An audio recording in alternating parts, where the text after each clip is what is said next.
I grew up in Athens, Georgia. I went to college at the University of Georgia. Go Dawgs, if there's some dogs in the house. I went to law school in Atlanta. So before I became a comedian, I was a trial attorney. And yeah, on my resume, this is a lateral move. So very happy to be here. I actually really did not plan on being a lawyer. When I went to college, I wanted to be a doctor. I went to medical school. I wanted to go to medical school. I was pre-med for 3 years at the University of Georgia. 3 years. I took all of those science classes, biology, microbiology, chemistry, organic chemistry, all those awful labs, yeah, right? And then my third year of college, my junior year, my advisor said, oh, we forgot to tell you, you still got to take advanced physics. Ooh, I didn't pass that one. For the following exam question. Little Billy's riding a bicycle going up a hill. He's going 10 miles an hour and the hill's 187 feet tall. At the same time, Angela is flying an airplane over the hill. She's 3,000 feet in the air going 300 miles an hour. 30 seconds before Angela gets to the top of the hill, she throws a goat out of the airplane. Does the goat hit Billy on the bicycle? I had so many questions. None of them were math related whatsoever. I just put down my empty blue book and I put down my number 2 pencil. I went right to my advisor's office right then, changed my major from pre-med to art. I was an art major at Georgia. Because if you're an art major at the University of Georgia, you don't have to do any math, right? No math. And you get to draw naked people all day for college credit. Super, much more fun. So I live up in Maine right now. It's swimming season. I'm an open water swimmer. I tried to swim here. It's boiling hot. I stuck my toe in and went, no, it's too hot. I got to sit by the beach. So I'm an open water swimmer in Maine, which means right now we are in the ocean. Finally, we're out in the ocean, and I swim a lot. My doctor likes to call what I am now an aging athlete. Thanks. Which means my shoulder has hurt since August of 2017. So he said, come in, I think you might have a rotator cuff tear, Karen. I said, great. So I went in, y'all, on Friday, and he took an x-ray. He said, somebody will call you on Monday with the results. I said, cool. So y'all, Monday came, Tuesday, Wednesday, Thursday, into the following week, the next week, no one has called me back. I finally called the doctor's office myself, and I got intake nurse Marcia, who said to me, well, have you looked in your portal? Who's got a portal? Yeah, portal people. Yeah, we're on our own, right? We're on our own here, people.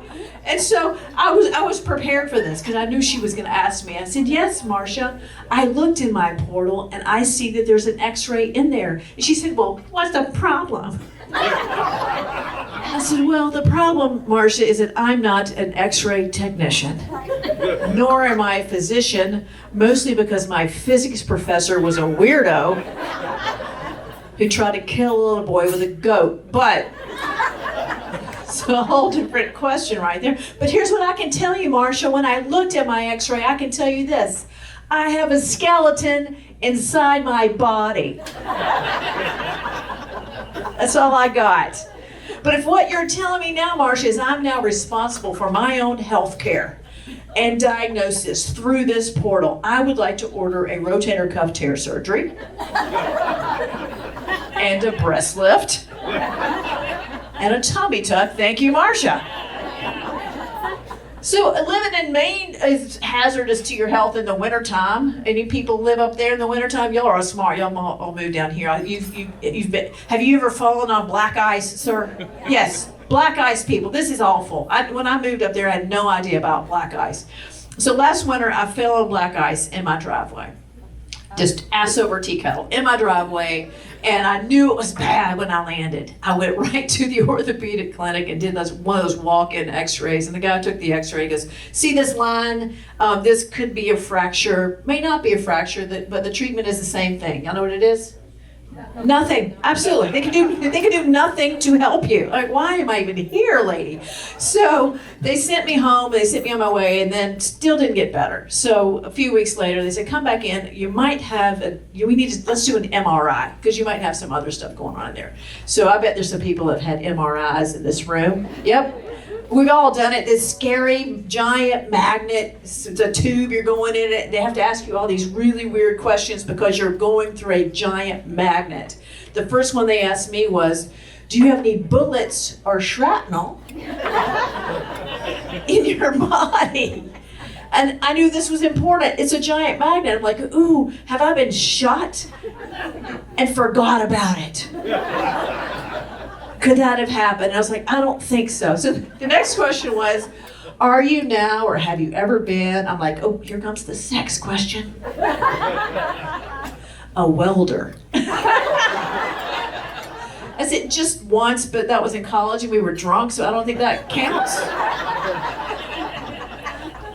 But the last question was my favorite one of all. These are real questions.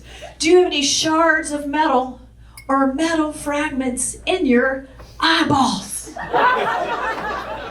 In your eyeballs, y'all. And I thought, oh my God, they would not ask this question if somebody's eyeballs had not exploded in an MRI tube. Some poor fella had metal in his eyeballs and didn't tell him about it.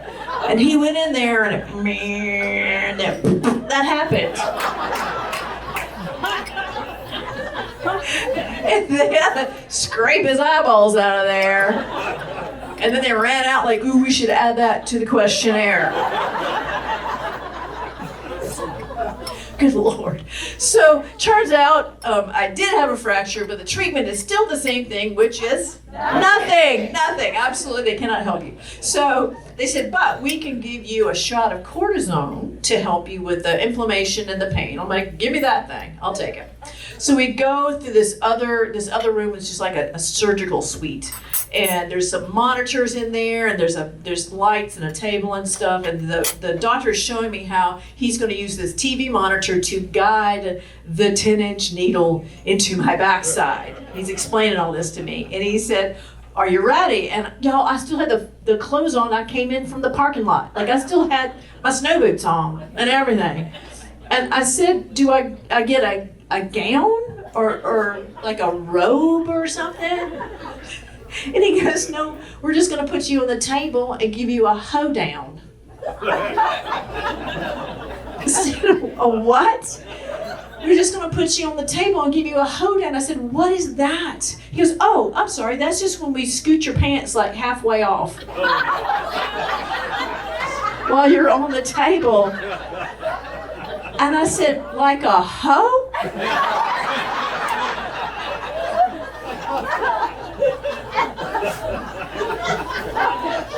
And that man said, yes. Now, anybody else would be upset that their medical professional had used the term hoedown to describe disrobing before a medical procedure, but not me. I said, excuse me, I need to get a pen out of my pocketbook. And I got it and I wrote it down, and I'm telling that to y'all tonight. So you never know where this is all going to come from. So, and he said, well, do you have any other questions then? I said, sir, I just have the one. On your exam, did Billy get killed by the goat? That man passed.